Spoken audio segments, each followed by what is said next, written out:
You know, but Virgil Ortiz is the man. And so without any further ado, your champ, Virgil Ortiz.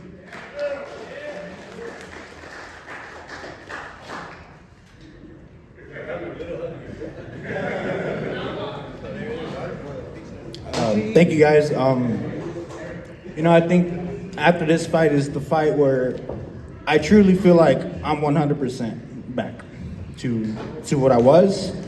And I couldn't have done it without my team, my dad, Robert, Hector, Charles, all the guys helping me spar.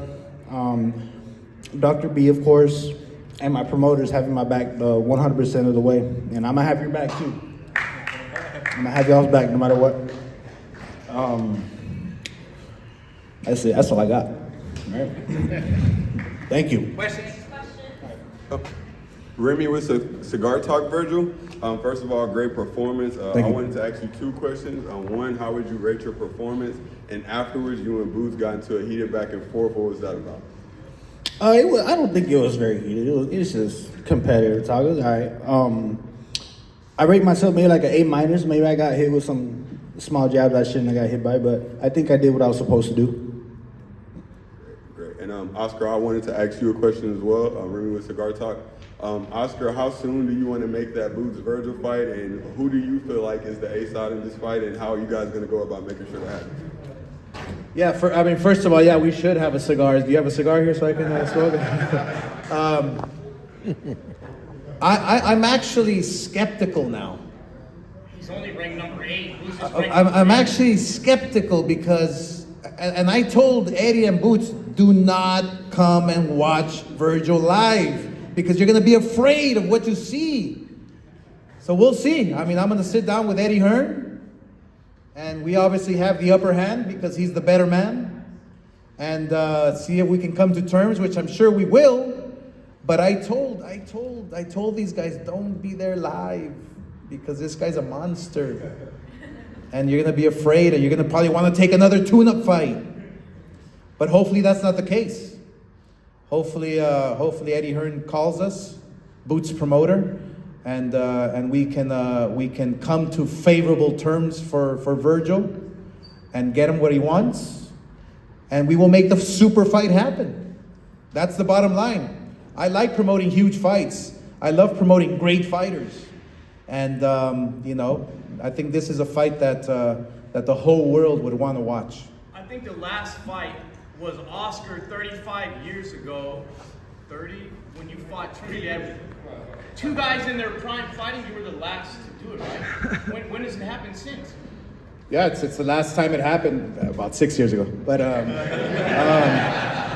But yes, you're right. And look, that's what Virgil is. Virgil will fight anybody. He wants to be legendary. He wants to be the best. So I have no problem, obviously, making that fight. And it's a team effort here. So I'm just very, very happy that we can promote a super champion like Virgil Ortiz. Thank you, Oscar. Supreme Boxing here for Virgil. First off, congratulations to you and your team on the performance. Thank you. Also, you had mentioned this is the first time you feel 100%. Already, Virgil Ortiz was a dangerous fighter. The reason that everybody in the division was calling you out. Now that you're 100%, and like Oscar said, Eddie Hearn and Boots, they didn't waste their money coming out here to such a spectacular knockout. For you, when you are 100%, like you just said, how dangerous and confident do you feel? And for Oscar, how easy does that make those future fights for a Boots or anything like that when you know you've got such a champion like Virgil Ortiz?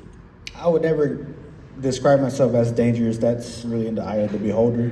I just feel like I'm just me. But as far as confident, I'm very confident in my abilities, and I'm just hard work every day, listening to my coaches, listening to my dad, just trying to do the best I can every day. I already forgot the second part of your question. What's that? For Oscar, it's okay.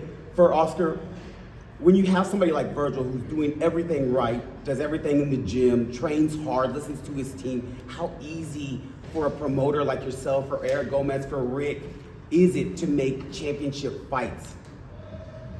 It's actually fairly easy because everybody wants to get to the top, you know, and Virgil Ortiz is at the top. Everybody wants to go after the big fish, right? And so everybody thinks they can beat the man because then they'll become the man. But look, the one thing about the Boots Ennis fight, yeah, we'll discuss it, absolutely. And I will get the best terms as long as they're favorable to us, because he is the man. They are chasing him. Virgil Ortiz is the champion, is the guy who everybody wants to beat. So, and he has a target on his back, so it's my job to get him the best deal possible. So this fight will happen, yeah, in the Mecca of boxing, Las Vegas, if we come to terms. And it'll be the biggest fight in recent history. So, yeah, are we looking forward to that? Absolutely. Is Virgil looking forward to it? He just wants to fight the best. That's it. Look, I think the passing of the guard is taking place without question. The Virgil Ortiz era started tonight, and I've been saying it for a few days. Oscar and Eric and Golden Boy have picked the right opponents at the right time, giving them the right looks along the way, because they are the #1 promotional company out there. They know how to build fighters and prepare them not to be champions, but to last as champions. And that's why this is the Virgil Ortiz era. And I think, Oscar, you should go ahead and take over Cinco de Mayo's Mexican Independence Day. It's time. There you go. Hey, Virgil, congrats on a great performance. Thank you. Back home, Grand Prairie, Fort Worth. We talked the other day, you talked about being legendary, being talked about 50 years from now. That was a performance for the ages against a guy who, against anybody in the division, would give trouble to. Talk about that, and just, you haven't won the belt yet, though. Now you're gonna fight, it looks like Boots Ennis, but you still, you know, every weight class you go up to is the stacked division. How much do you still want to get that belt behind you? Of course I want the belts. I want all the belts. As far as why the divisions are stacked, I wonder why that is. Every time I go to one, it's just, people seem to gravitate toward it. I don't know. But that's how I like it. That's how I want it to be. I mean, look, I'm here to fight the best. I don't care who it is. It can be Boots next. It can be Spence next. It can be Crawford next. If he's still willing to do it, because you know that's a fight that I've been calling for a while. I think that's a great fight to make happen still. Man, and we're just gonna keep doing what I do best, you know, and that's just being me. Thank you. Virgil, great fight, man. Great win. Thank JJ Sullivan, Spit Bucket Podcast. I got 2 questions. First one. Okay. First one. Or yeah, she said just one. We always hear that hunger starts to disappear as you go up in your career, as you grow older. How would you compare your hunger today? I think your scenario is a little bit different. How would you compare your hunger right now than the first time you headlined an event as you were coming up the ranks? I'm hungry as ever, you know. I'm this close to being, you know, getting belts. I'm at the cusp of getting these big fights that I've always wanted, and I've been asking for them since 140 and 147. And I'm not one to shy away from a challenge. You know, if anything, I want someone to try to beat me, to try to, you know, to do something. I mean, and you know what? It's not that I don't care if I lose, but I'm going to make damn sure that it's not going to happen, and I want to do that against the best. Hey, Virgil, Jim Barnes with the Fort Worth Star. I can't hear you. Sorry. Can you hear me? A little bit. Jim Barnes with the Fort Worth Star Telegram. Just want to ask you, I know, you know, you're looking to fight some bigger fights in Vegas and all over the place, but still to be here in your hometown, in the Metroplex, what's it like fighting in the hometown fans? I know you've done it before, but as you continue to get these big fights, do you still want to keep the Metroplex in the rotation?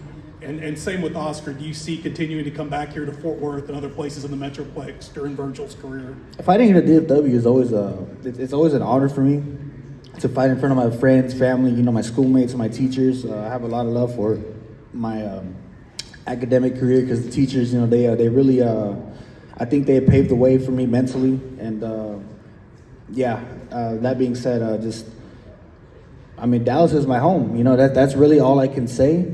And Dallas, Fort Worth, I gotta include Fort Worth too. But yeah, I'm very grateful for you guys, and I'm always happy to put on a show for you guys. Pedro Silva, Televisa Univisión. Bueno, para Oscar y para Virgil. Primero Oscar. Oscar, ¿qué puedes decir de esta pelea? Porque creo que nadie se esperaba a Virgil Ortiz noqueando a Lubin en apenas 2 rounds. Y obviamente de lo que vimos después con Boots, se espera obviamente que esa pelea se haga. ¿Tú qué opinas? And before I answer your question, Oh, sure. I'm sorry. I can't wait to call my friend Jerry Jones and talk about bringing Virgil to the Dallas Cowboys Stadium, just like Virgil promised when he was a kid. He told Jerry Jones, "I'm gonna be your next star that fills up this stadium." So I can't wait to give him a call, and we'll do some big things with Jerry Jones. So, estoy muy sorprendido cómo noqueó Virgil a Lubin. No porque no creo en él, pero porque tan fácil que lo hizo. Es increíble, es un talento absoluto, número 1 del mundo. Y yo creo que ha habido muchos peleadores que han peleado con Lubin que no han podido hacer lo que hizo Virgil Ortiz esta noche. Así que ojalá que la pelea con Boots Ennis se pueda dar, porque yo tengo el miedo de que no van a querer hacer la pelea, ellos. Así, después de verlo en vivo aquí en Texas. Así que va a ser algo muy interesante, una negociación muy interesante, pero ojalá que sí se haga esa pelea, porque es una pelea muy grande para Virgil. Thank you guys. Thank you guys. Appreciate you guys, Texas.